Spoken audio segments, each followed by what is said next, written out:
Welcome to Search Talk Live with search engine optimization and marketing experts Robert O'Haver and Matt Weber. Powered by the Robert Palmer family of companies. All right, welcome back to another episode of Search Talk Live. I'm your host, Robert O'Haver, along with Matt Weber. Matt? Robert, how you doing today? Beautiful weather. There's only thing I would want to be doing indoors right now is talking about search. I have to agree with you there.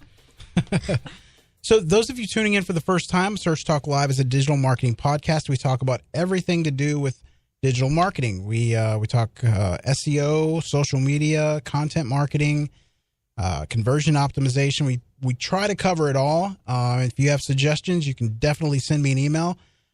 Maybe some suggestions for guests or topics. When you know. Yeah, absolutely. And today is a really what I would consider a nuts and bolts show. Yeah. If you're a listener and you run the website for a local business and you really want to drive either foot traffic or you want to drive leads and sales, this is the show that is less about theory and more about things that you can put into place, like literally at the end of this show and see a benefit. Yeah, absolutely. I'd have to agree with you there. Local search is one of the pinnacles of SEO, I think. Yeah, it's the most underrated and underappreciated internet marketing channel, period. Yeah, absolutely. So today our guest, Matt, you might know her a little bit. She does look familiar. Pam Weber of Roar Internet Marketing. Pam, how's it going? Good, Robert. Thanks for having me. I'm excited to be here. Yeah, welcome. Tell us a little bit about yourself.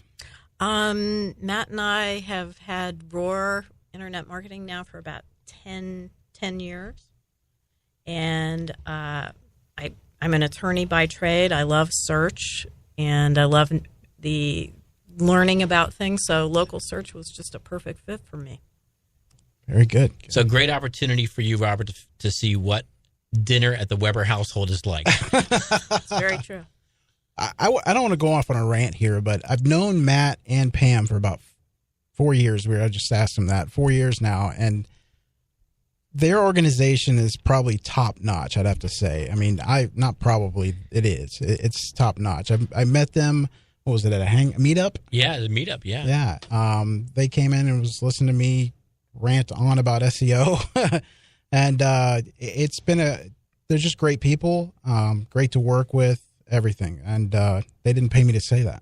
Well, thank you so much.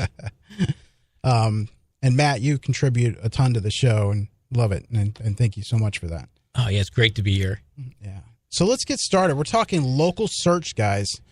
We're gonna nuts and bolts, right? A to Z if we can. You know, and we should set some context, Robert, because you and I have had this conversation. A lot of SEOs lump local search into the broader topic of SEO.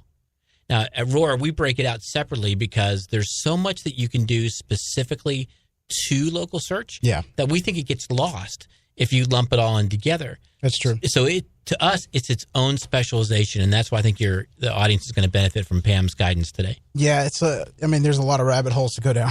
Yeah, and I think one of the first things we got to start talking about, Pam, is there's some giant, big new things happening in local search. Oh, definitely. 2017 has been huge for local search. Google My Business, which is the product that Google uses, and the name they use now, it's been Google Places, Google For My Business, Google Business Places. Google My Business seems to be the name that's sticking. Mm-hmm. They've had 7 major updates just this year, and 2018 proves to be even bigger, definitely. Definitely one of the problems is it's got an identity problem because Google keeps changing the name. But they've added some major functionality into the Google My Business program. Tell us about that. Right. Right now, there's 2 new features that not a lot of people are taking advantage of, and one of those is Post. And Post, back in the day, they used to have something like coupons or offers that you can do, but Post really allow you to do so much more. They're almost like a Facebook post. You can put an offer in there. It lasts for 7 days. You can put a new piece of information. You can introduce a new employee. You can put a visual with it. If it's an event, it will auto-expire when the event expires. It's just a fabulous way to take up more real estate and get people involved with your business. Yeah, you can put in a promotional offer, a message in there, and we're seeing 3 times, 4 times the click-through rate on a post than we are seeing on a normal GMB listing. So it's really significantly elevating the click-through rates. Definitely. It just amazes me why more people don't take advantage of it. And it's free. Yeah. Totally free. You know, and that's the key word of everything we're going to talk about, or at least 80% of what we're going to talk about today, is that it is free. It's absolutely free. So for you to, what does the user have to do to be able to use these posts, Pam? What do they have to, how are they eligible? Well, they have to get in and claim their Google My Business listing. You want to go back that far and really talk about the steps. So Google has a website called Get Your Business Online, GYBO.com. And you just use the initials, GYBO.com.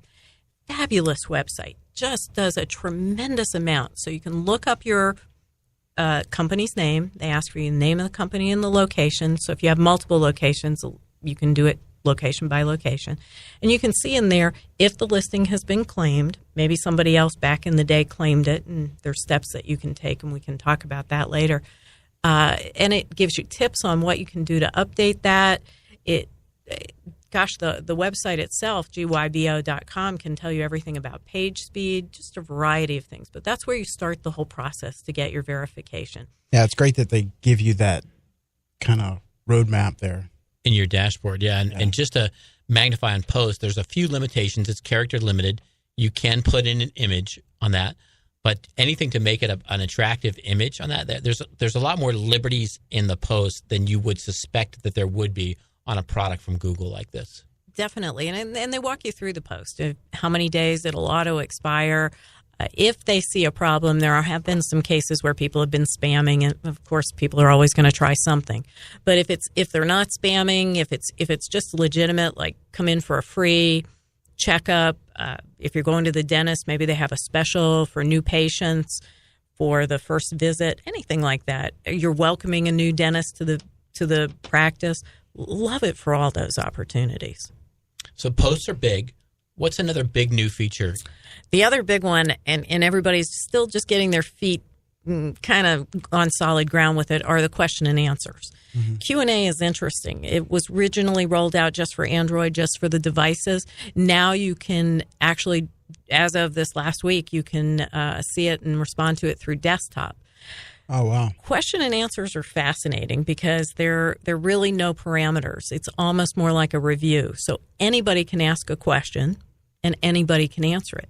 So I'm an avid listener to your show, and I know RP Funding is a sponsor. So I went to I just looked up RP Funding, and it's amazing the questions and answers that are in their Google My Business listing. Yeah. Like, do you do commercial loans? And just some person off the street will answer, I don't know. And That's then bad. It'll say, call them. So it's a new challenge for businesses on monitoring this, mm-hmm. and then how do they respond to it. We're finding that some businesses are getting out ahead of it. They're asking questions themselves and answering them, which is a really smart way to get a new idea. Or if it's the same kind of FAQ that everybody asks, just go ahead and put it in there. Now, I know the product is still in beta. What happens when a user puts in a question on the business's GMB listing? How does the business know about it? They should find it right in their dashboard. So you have to log in. Yep.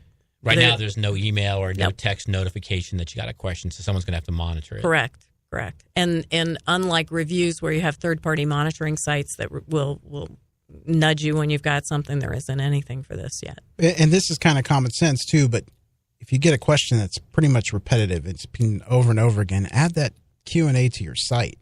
Right. Exactly. It's just tremendous for businesses that may not be thinking about fresh content on the SEO side to their site. It's a great opportunity to say, hey, look, here's a good question that people are asking. Yeah, and mark it up. Maybe it'll be a rich answer. Yeah, and these GMB listings are becoming answers to prospects and saving them steps from having to go to the website. Mm-hmm. So prospects are now making a first impression and sometimes final impression on what they see in these GMB listings. Mm-hmm. Pam, what tips do you have for a company to utilize all of the functionality of the GMB listing to create that positive impression? Well, Matt, you touched on it. It sounds kind of basic, but you should check it up weekly because you can put your own photos in there, but anybody else can put photos in there. So You want to make sure you're setting the profile picture. Now, you can set it. Sometimes Google will go in and change it, but you still have the ability to say to Google, raise your hand and say, this is the picture that I'd like you to use. That should be a really nice quality photo. You want to make sure one of the photos is your logo, maybe an interior shot so people know what to expect if they come to you for business, maybe some pictures of your team in action, just a variety. If it's a restaurant or something, you'll find a lot of times people who are patrons of that restaurant will post a picture of food. And you want to make sure that it represents what your business really does. You can't remove the photos, but you certainly can always add to others. So what if, I mean, is there anyone else that can regulate that? Because as far as photos, because what if a competitor is, I'm going to throw my logo in there? You know, it's like anything else. You can petition and say this is not right. Just in this and reviews. Believe it or not, you're managing your Google reviews right through this Google My Business listing, and that's huge. That's really the other reason you want to be in there. Those you do get a notification on, but you still want to make sure you're responding to those right away and looking at them.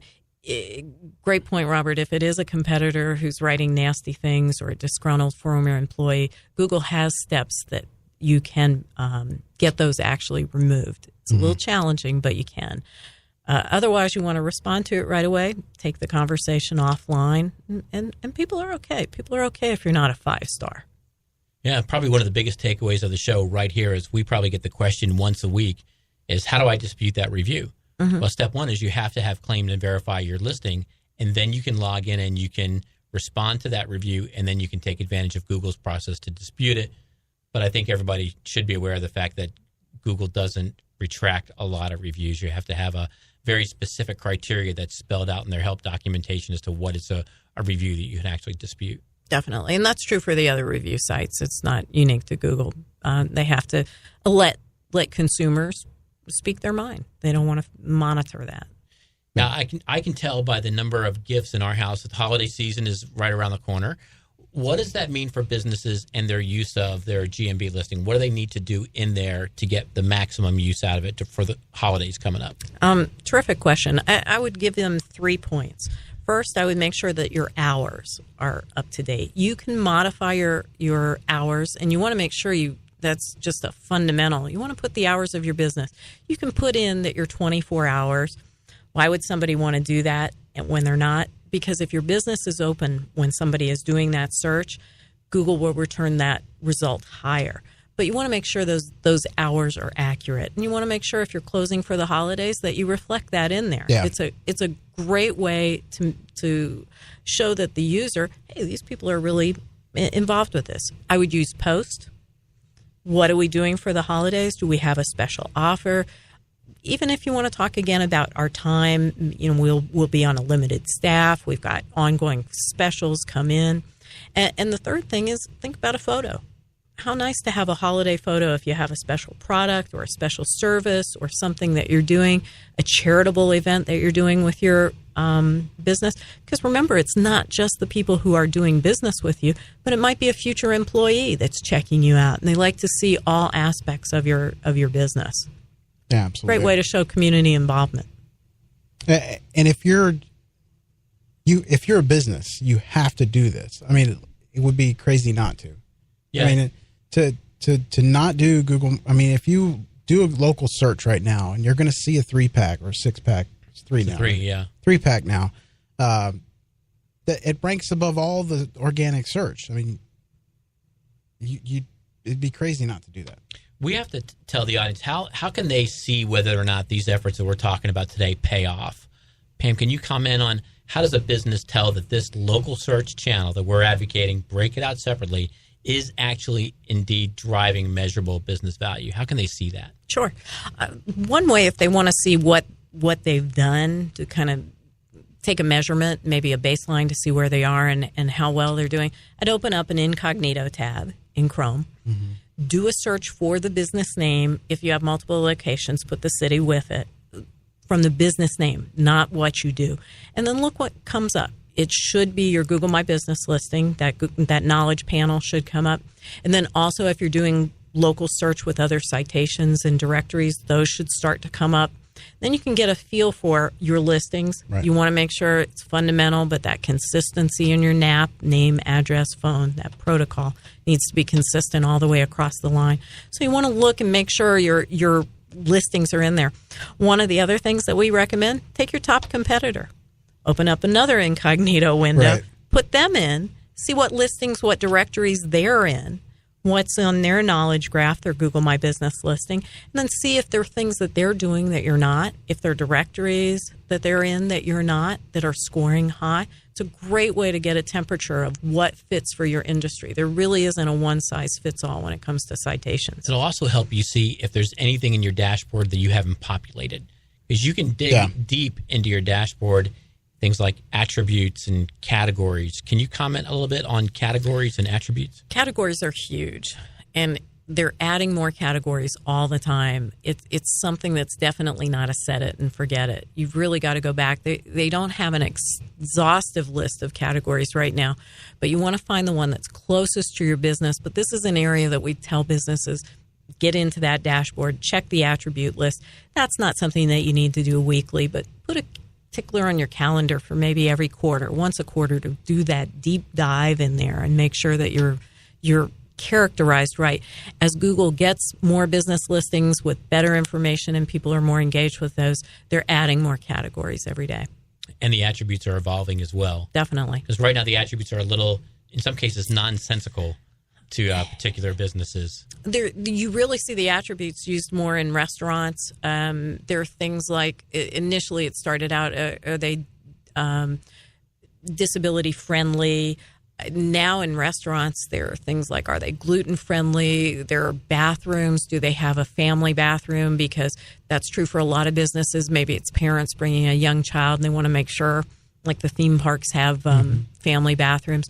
It's really a variety of attributes. It's kind of amazing. Yeah, so drill down on the attributes, and I think it's a great point that you got to check it. People tend to set their GMB listing once, and they think they're done, Right. and they never revisit it. But it's really something that you've got to check and update minimally monthly for the average business, and for a business that gets a lot of internet traffic, probably in a high capacity category, probably twice a month. Definitely. Well, yeah, you definitely should visit the dashboard once a week. Yeah, or the dashboard, twice yeah. a week. Yeah. To make sure that you're getting those quick Q&As and all that. And it doesn't just have to be you. There's always a primary user, but you can add other users, maybe somebody at your business that handles your social or other things for the business, even somebody who's frontline with customers. This is a great, think of it as that same, whoever is handling the phone or the receptionist, that first person that's the impression if somebody calls or comes into your office. Think of this as that same doorway, that front door impression on the internet. It's a great tool for them to use. It's so easy that 10 minutes, 15 minutes with you, and they can always escalate an issue up to you. But something that doesn't have to fall back into that business owner's lap all the time. And we hear a lot, too, that somebody says, I found my listing, it's claimed, but it's not me, and I don't know how to get a hold of it. What should they do?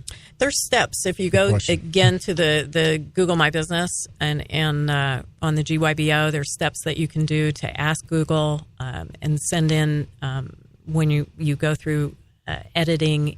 It says, "Are you the business owner?" It's interesting now as businesses sell. We always tell our business owners, put a generic Gmail on there, like marketing company name. Marketing company name at gmail.com, so that when you transfer the assets of the business, just like you transfer the website, you transfer this as part of it. And a really well fleshed out Google My Business listing and Google and local optimization brings more value to the business when you sell it. So you want to make sure that you're transferring that appropriately.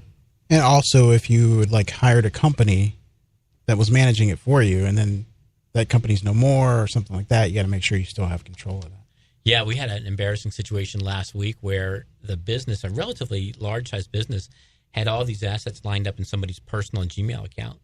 And accidentally on our big screen in our conference room, we accidentally got to that person's mail and saw some things that I'm sure that they probably would not have want us to see. So great idea to get it into a neutral third party address that you can connect your Google AdWords to and your Google Analytics and your Google My Business. All center them on one email address. Right.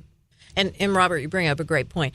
For the business owners listening, you don't want the agency to be the primary owner, just like you don't want them to own your website, the domain, or any of those things. So you want to make sure that it is in an email that you have access and control over. I've seen it where they basically hijack it. Definitely. It's like sorry.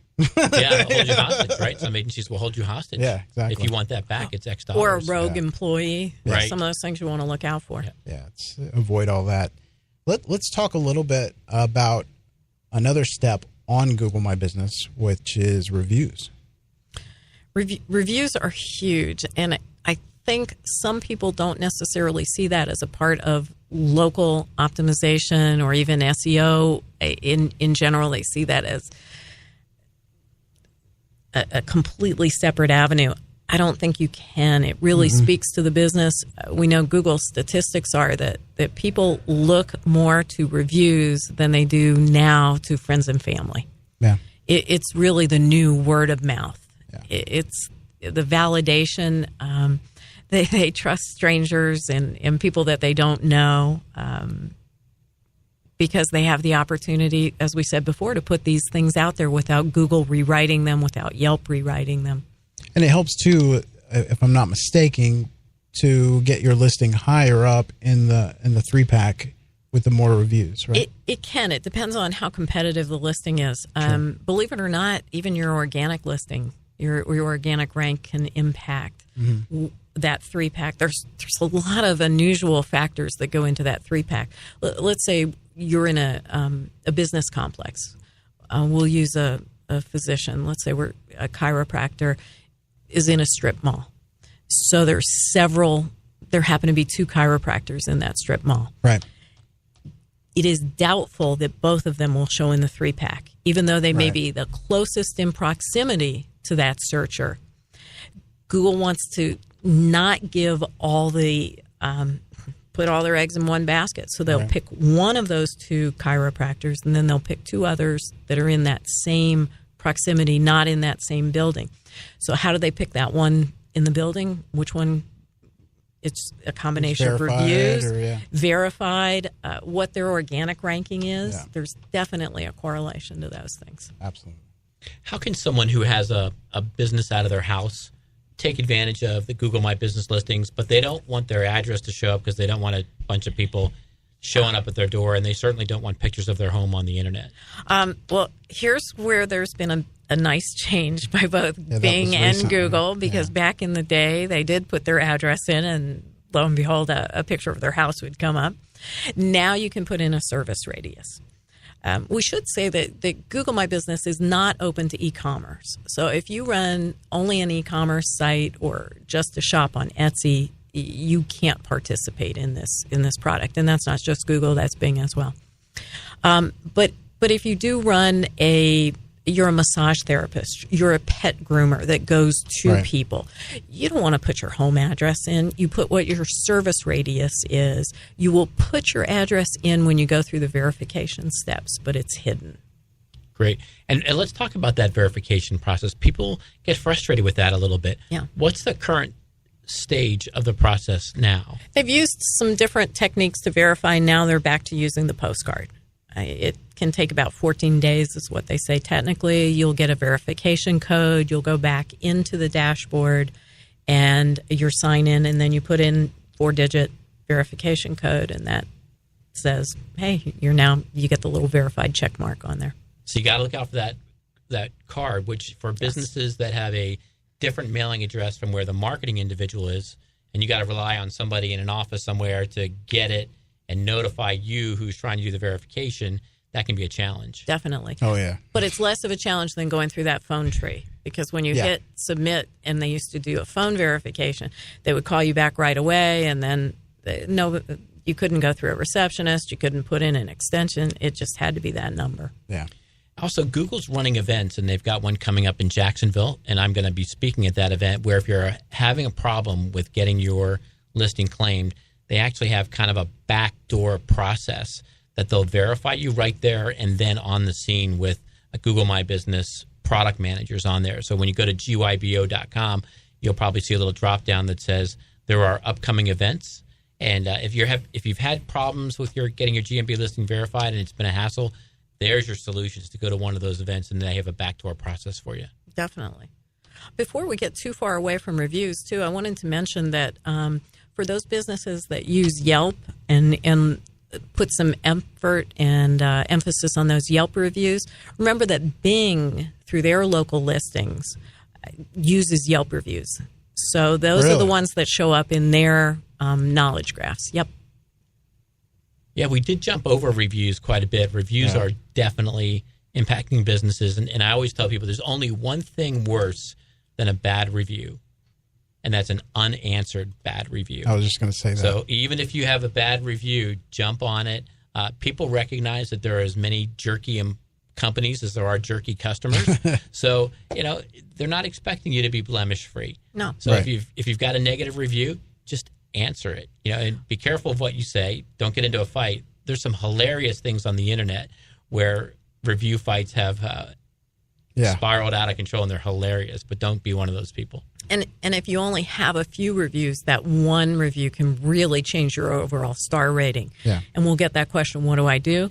The easiest answer is go out and solicit some more reviews. Don't pay for them. They have to be genuine. If you've got good, satisfied customers, send them an email, or when they come in, make sure your people at the front desk or the people that are actually interacting with them, say to them, hey, we'd really appreciate, you probably used Google to get here today through Google Maps. Did you know you can leave a review right there? So if you get a few more, now if it's one bad one out of 3, that's pretty bad. Yeah. But if it's 1 out of 30, negligible.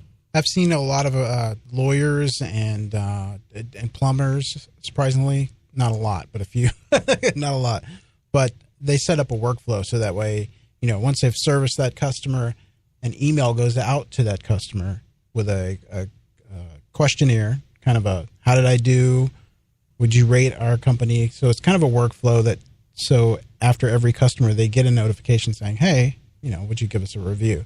Yeah, and some of those third-party products, which is a potential show topic, I think, they allow you to kind of filter if somebody didn't have a good experience, then they get a different message back than the person who had a great experience. The person who had a great experience is going to get a nice note that says, fantastic, would you share your thoughts with other customers on Google My Business? Right. The person who didn't have a good experience is going to say, hey, sorry to hear that. Well, it's more than that. Yeah. But, yeah, I mean, wouldn't you agree? Definitely. And I think the other thing that you have to be aware of with reviews are anyone in the medical. You can get into HIPAA violations. Oh, yeah, yeah. So they have to be very, very careful how they respond. They've got to get that dissatisfied person offline as quickly as possible. I mean, there's a point where you have to take it offline. You Definitely don't want to take it any further, but... And people want to see that you've responded that way. Absolutely. A manager of a restaurant comps the drinks. The store takes the return. The auto mechanic stayed open an extra half hour so you could get the tire replaced. I mean, those are, when you're hearing those things, you go, wow. They may say, hey, I'm sorry you had a bad experience, Matt. We tried to stay open those extra 30 minutes for you. And you're reading that, you're going, wow, this company stayed open, and this guy's, ungrateful for it. Yeah, I'll tell you a quick story. Amazon, fantastic. I ordered some gifts, and they offered wrapping. Gift wrapping. So when I ordered the product, I paid extra to get the gift wrapping, and I got the gifts came, literally looked like someone set the gift on the table and just said flop, flop, and it stuck tape on it. It looked like a third grader put it together. It's like something I wrapped then, is what you're saying. So I get on Twitter, and these guys are monitoring their brand. I did hashtag Amazon and kind of complaint, took a picture of how bad the gift wrapping was.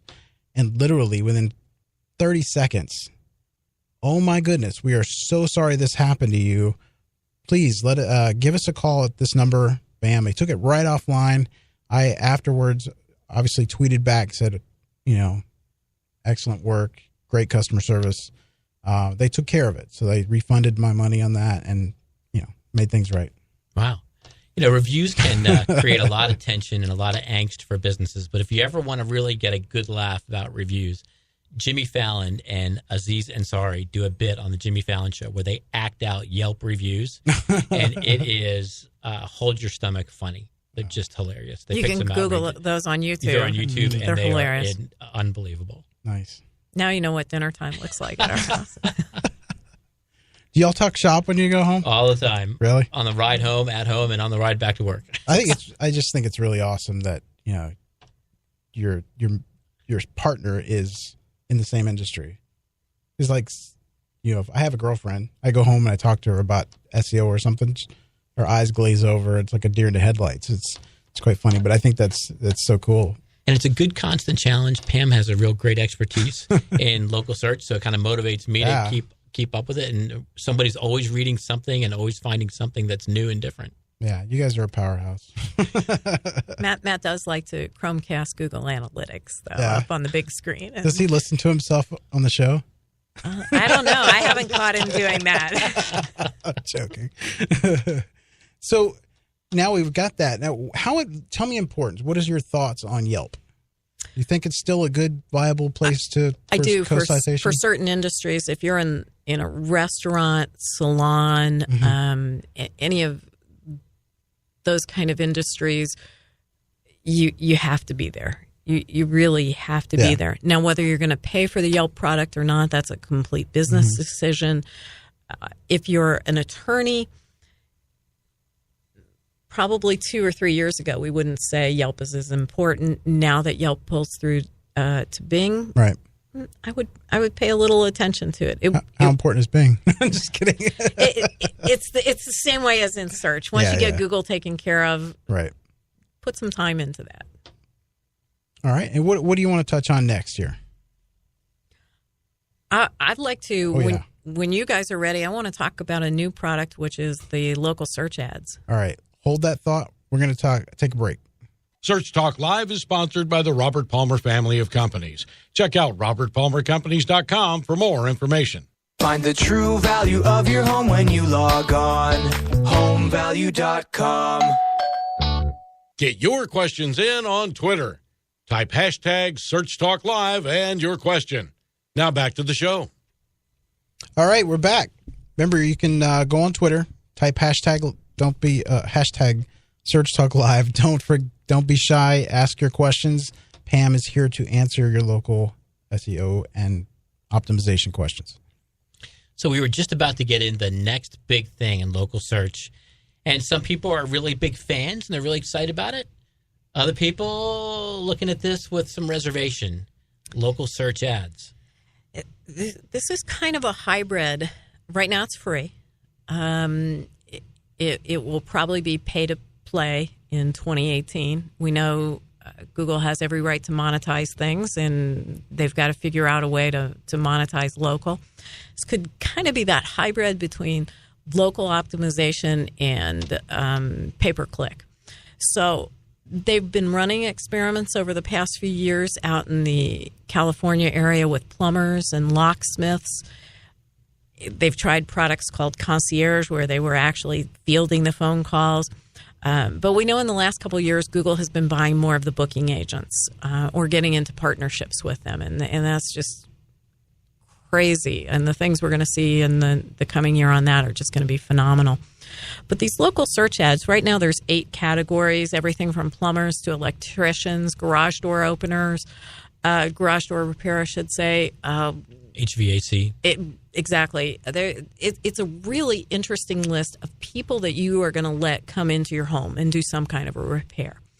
So there are a couple companies that do verification, but now Google has gotten into this market. So the company can apply. Right now it's free. They go through the onboarding process. Is a little cumbersome. You have to do background checks. Sure. That Google is satisfied with. And then you get a Google verified badge. And that's going to show up in that 3-pack. They're using a couple different techniques of showing them as a 3-pack. They're using a technique of a carousel. We don't know where they're going to really land. They're rolling it out in the next couple weeks nationwide into certain cities. Florida's going to have a couple of the cities. Most of the states in major metropolitan areas are going to have this. Locksmiths are another one. Areas where they've had a lot of fraud. This is really going to be remarkable. And if you see something that says verified by Google with a little green shield and a check mark, it's kind of like back in the day, that good housekeeping seal of approval. Right? Yeah. And knowing what we know about how consumers like reviews, how they look at the stars, and how fast they want a result, think about those three things converging. And it's credibility. It's going to be a touchdown. And in one of the betas, the carousel is at the top of the page. It's above the AdWords ads. So think about that from a mobile standpoint for a minute. And we know that our consumers are fairly lazy. They don't like to scroll. They don't like to work. So these Google certified ads are now at the top of the page. Very first thing the user is going to see. Swipe left, swipe right. Yes, they are. Exactly. You click right through there and you book your appointment. Right. You don't even go to the website. And Google records it. And a lot of companies are paying to have their calls recorded. This is all free. You can listen to the calls. Google will maintain a best standards. If you don't maintain their level of what they think is the best standard, you'll be removed from the program. But it's a lot of free service. So if you're willing to get in on this on the ground floor, I think it's going to be phenomenal for businesses. And it looks like one of the things that's going to determine if you show up in the display is how well you respond to the leads.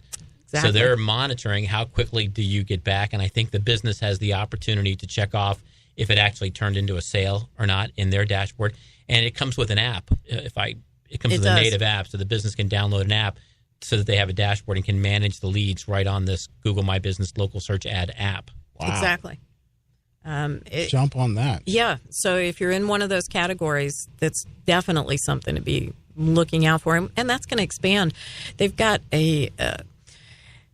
they've been doing Reserve with Google, or Google Reserve, I think it's called, where they've been getting into partnerships with several different booking agents that book for hair salons, fitness, not only restaurants like Open Table, and we know they're doing those. We know they're already doing some bookings with things like ZocDocs and things like that.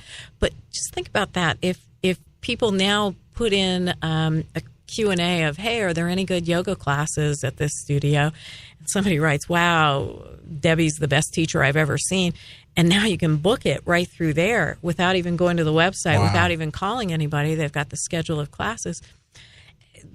It's great, but that's what they need to do, because as voice search and the Google Assistants, the Alexas of the world start to come in, they've got to be consolidating that information. Yeah, absolutely. I mean, I don't know how I feel like with local search, because all this stuff is just stacking on top of the results, which, I mean, it's great for the businesses, but, the days of organically ranking and being number one doesn't mean you're really number one anymore. You know what I'm saying? Yeah, the other thing it's kind of concerning is that your website may play less of a role in your ability to garner local customers in the future, and I say future like next year, as before, because now Google's offering all the information the prospect needs to make a decision right there on that Google My Business listing. Yeah. I mean, don't get me wrong. It's just as good as organic, because obviously right now it's free, but, where is it going? Are we just going to get rid of the first page and make it, like what we're talking about now? You bring up a great point. Mike Blumenthal, who runs Local U, had a great interview just recently talking about how business owners need to get away from this idea of one and done. Yeah. Go to the hair salon, get your hair done. Go to the nail salon, get your nails done. Because the competition's going to be too steep with these new techniques through Google. You've now got to think about the lifetime value of that customer or client. And you've got to think of a way to create auto maintenance for a year so that you can come in for 4 oil changes, get them out of that search mode. Yeah. So that you own them for at least a year and you can build that loyal client. Otherwise, it's going to be a one and done each time, and you're really going to have to up your game constantly. Yeah. But, I mean, imagine if you're ranking organically, you're in the 3-pack, you're in this ads that you're talking about. I mean, you can really be in front of a customer. Yeah, you can dominate. And that's really the holy grail, is to have more than one position. And that's the other thing that local search affords you, is organic getting less and less directly influenceable with AI kicking in.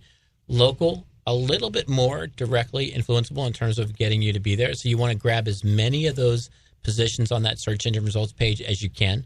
So it's all back to basic retailing, right? If you've got 4 products on the shelf at the grocery store, Right. you're more likely to get the sale than the company that has 1 product. So it's about maximizing that shelf space, the digital shelf space of the Google search engine results page. Well said. Definitely.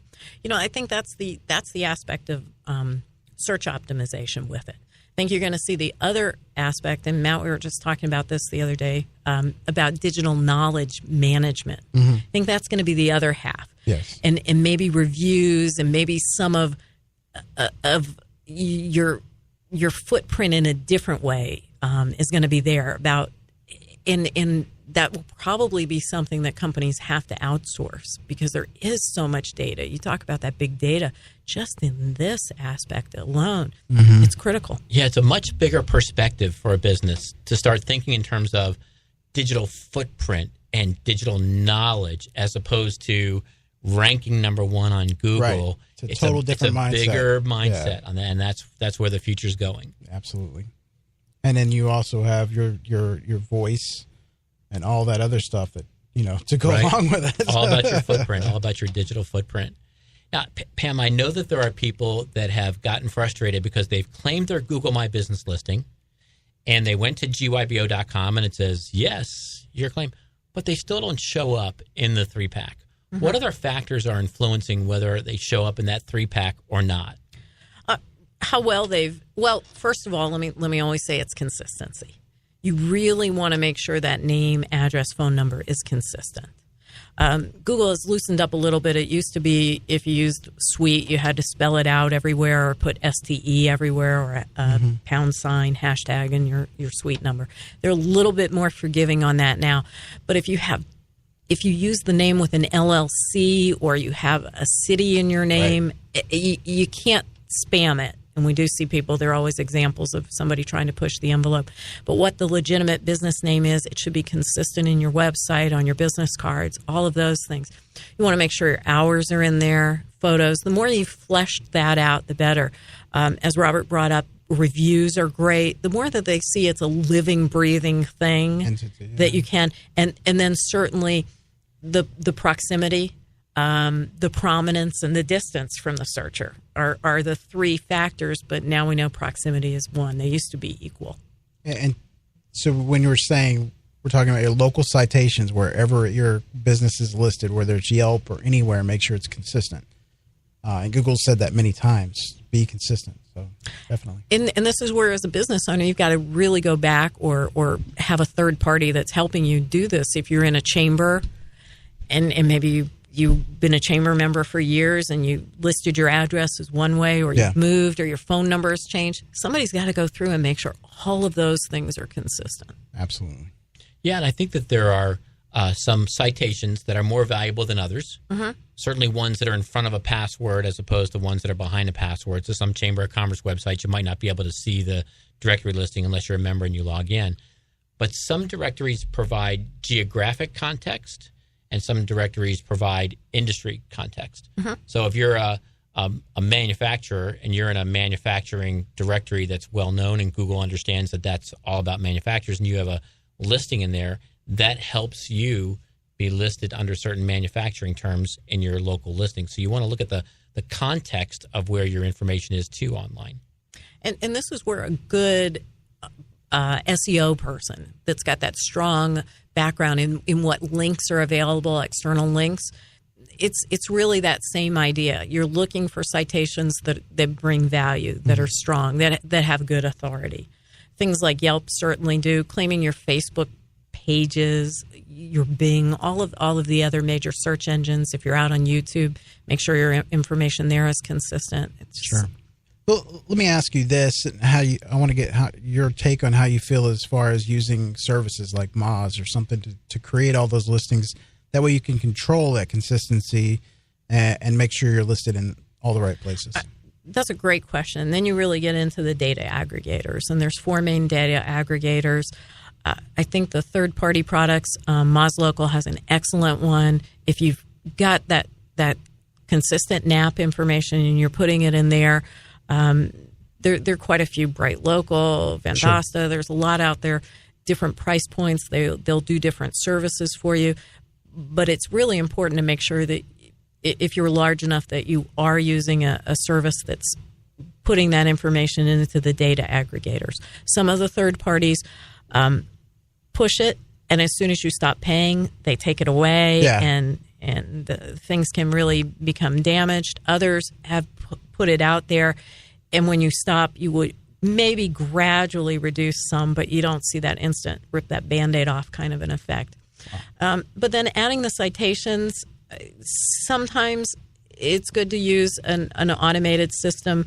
I think there's always a benefit to using a human that's looking to make sure of what the value is, or if there are things that are hyper-local. And as you guys have done shows about hyper-local being just so pivotal to SEO today, Sure. the same thing's true in local. And the other thing is some companies have incorrect listings that they don't know about. Yeah. So these data aggregators are pushing out good stuff, but they're not doing anything about, in many cases, the bad stuff that's out there. So a human has to go out and find the fact that maybe the previous owner of the business had a listing over here and it's wrong. You have to actually search your company name and find all of the spots where your business is listed. And it's a manual process to go in and find some of those directories, send an email to the person who owns it and say, hey, you've got this listing about my business and it's incorrect. And it's a lot of legwork because those people don't always respond right away, and you got to stay on top of them. That's a great point. There are some, Moz Local does a really nice job of showing you where you might have a duplicate listing, but you want to go in and manually change that. There are other third parties that will say, hey, we'll fix your duplicate listing for you, and they will, but again, as soon as you stop... $29.95 more. As soon as you stop... Well, and then if you stop paying that monthly fee, all of a sudden everything reverts. Wow. So it can be very damaging. You take a big step back. I think that's wrong. Like once you pay to get the listing, it's free to the if you go to Yext and put the listing, it's free. So why would you yank that away? It just doesn't make sense. Yeah. Passive revenue on their part. Right. Yeah. It's the middleman. Pam, you're a Google local guide. What is that, and how can people listening to the show become a Google local guide? Gosh, I did that a long, long time ago. They can go to google.com, I believe it's /local guide, and you sign up, and you're just a person that says, hey, I like to review things. There's no requirement. There's nothing that says you have to do a certain number of reviews a month. Once you get to a certain level of reviews, I don't want to say that you're weighted as a higher authority, but they will put by your photo, your profile photo, a little thing that says local guide. Google does reward you because they know you're taking the time to provide an authentic and a legitimate review, not necessarily always a good one. And they reward you for that. You might get some extra points for adding a picture. Now you can add a video, and they'll have special meetups for Google Guides. In the last week, I got a voucher for movie coupons. So they're very nice about rewarding you for something that you're doing already. Yeah. I get this picture in my head every time I said local guide, Google local guide. This person going around, this is Larry Page's office. It's carrying a little pennant. We're 10 minutes behind schedule. The bus is leaving it in 5 minutes. Exactly. Yeah. Yeah. So what do those points go to? They every so often they'll send out something. Sometimes they'll have an exclusive movie review. Sometimes they'll have a party. Nice. They do a nice job. They don't put too much in it because they don't want to cross that line where they feel like they're paying you to do things. So it's nothing extravagant. So just to go back on what we've been talking about, people, if you own a business and you don't have a Google My Business, get one. The steps that she's explained to you, you can go and follow the steps, step for step. There's a lot of features there for your business that is absolutely free. You just got to take the time to put in the details as far as your contact information, get your business verified. Now, with the verification, do you have to be in business for 1 year before they can get verified? No, you just have to.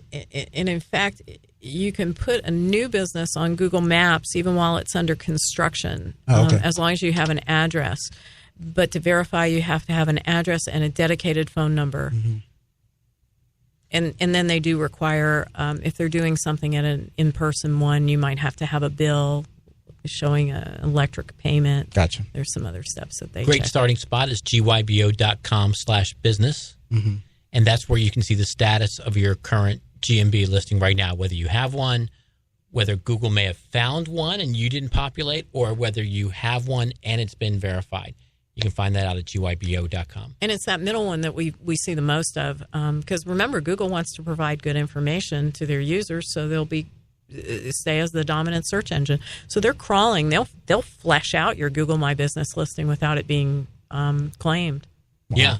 Yeah, you're right. You do find a lot of people that says this is not a problem for me because I never did this. I don't have one. And lo and behold, they actually do have one, right. And it's showing up, and it's got wrong information on it. And this is where if you have unscrupulous competitors, they'll take advantage and say, "Oh, this business Claim. is closed," Right. and just or they'll claim it, right. Yeah, I know we're getting down to the end of the show, but I'm fascinated about a small comment that you made that people actually spam these Google My Business listings, which is an indicator that they have such value that the bad guys have found them and are exploiting them. What are some examples? How do people spam these Google My Business listings? Oh, they're usually with the business name. They'll put in like I'll just use Acme Jewelers, not a real company. Sure. Acme Jewelers, home of magnificent diamonds, or Acme Jewelers, Orlando's #1 jewelry store. Well, that's not the name of their business. Mm-hmm. The name of their business is Acme Jewelers. It's not Acme Jewelers #1 jewelry store in Orlando. But they know they might get that little bump if somebody's doing best jewelry store in Orlando. Oh, yeah, and then they old school come up. SEO techniques. Right, exactly. And they're Yeah. happening right now on Google Local My Business. And so you definitely take a look at yourself for sure. We talked about that. Search your business name. Search your competitors. Definitely search your competitor. And see what they're doing. And you may find that you've got a competitor or two doing something unscrupulous and they're getting an unfair advantage over you. And there's a very simple button on that listing that says report something. It used to say report spam. I don't know that it says that anymore. But you can report it as an outsider, anything that you think is incorrect. Report what you think is incorrect data or suggest a correction, I think is what the button says now. And there's one that says suggest an edit. Suggest an Anybody can come up with. And don't do unscrupulous things to your competitors. Definitely. Keep that white hat on. Right. You use white hat, it'll pay off. There's plenty of good business for all of us. Definitely. Right. And if you're a business where you don't have a competition that has a Google listing, you can dominate. You know what I'm saying? Yeah. If you're in an industry where there is no competition locally, that has a Google My Business, then it pays for itself instantly. Yeah. Because we're talking about it almost mentally from a desktop perspective, but think about it from a mobile perspective. Sure. The 3-pack sits right there square, right smack in the middle of the screen. And that's one of the reasons why it gets such a high click-through rate for prospects and customers, is because they don't have to move. They don't have to scroll up or down. It's right there in front of them. Well, and now they don't want to go to the website and they're not ready for directions. They'll click on it. Maybe you're going to a grocery store. You want to see what the most popular times are. You're going to a restaurant or a bar. Now it shows you not only what the industry average is for your location, not even industry average, really your actual location. What are the popular times of day? Mm-hmm. And if there's a deviation from it, now in that little bar chart showing hour by hour, a little red bar will appear and it says busier than usual.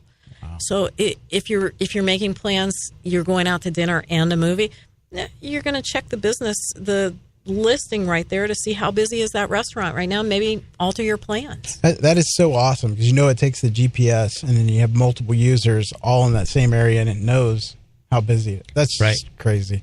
Right. And does that deter you in going, or does it help you as a consumer? When you see that, are you influenced to go or not go? I don't know. If I'm hungry, if I'm going to, you're going to go anyway. Yeah, I'm going to go anyway. Yeah. But I think if it's kind of flatlined, you're like, maybe I don't want to go here. Or you might be planning which stores you're going to for that day.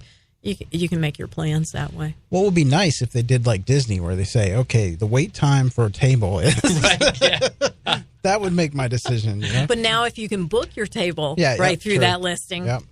Now you can see. Well, coming soon from Google My Business is Fast Pass for all of those businesses. Yeah, I'm going to get a Fast Pass at Panera through Google. There's how they monetize That's how they it. monetize There you go. it. All right. Well, it's time for Bowley. It is Believe It or Leave It. Pam, I know it's a popular feature of the show. We give you 3 statements we found on the internet, and we're going to ask you to tell the audience whether they should believe it or whether they should leave it. Are you ready? I'm ready. Okay, number 1. All home service categories will have a paid element in their local search in Google My Business in 2018. The only reason I'm hesitating is you've used the word all. I think in 2018 we're going to see paid search for home services. I think that's going to be the first one coming in, just that we talked about, those local service ads. I think if these trials start off as successful as Google hopes they will, it's going to be phenomenal. But the good part is it's great for the end user. Yeah. Angie's List is going to be shaking in their boots, man. No question. Yeah. All right. Question number 2. If your address is not exactly the same in Yelp as it is in Google My Business, it can hurt your local search ranking. That's a little more leave it now, depending on how inconsistent they are. The example we talked about spelling out avenue or spelling out suite. But if the number is wrong and that phone number is different, phone number is really, really critical. Make sure those all line up. All right, number 3, believe it or leave it, a business whose address is not in the same city as the one the searcher uses in their query can never show in the local pack. Say that again. A business whose address is not in the same city as the one the searcher uses in their query can never show in the local pack. Talks with his hands. Yeah, that depends on how competitive it is. So then the answer is it is certainly an option in a not highly competitive area, and depending on your proximity. A lot of times people search in the major demographic area, in major like the DMA region. So we're here in Central Florida, so a lot of people will put Orlando in the search. Or Atlanta, the major city, but maybe they're out in Marietta, somewhere else. So if you're in Marietta and you search for masseuse Atlanta, but you're out there, that proximity where you are can certainly impact. And time of day, all of those things will come into the impact, just like they would in organic. It's possible for them to show up, but, yes, but maybe they're at a disadvantage because proximity is such a strong factor. Correct.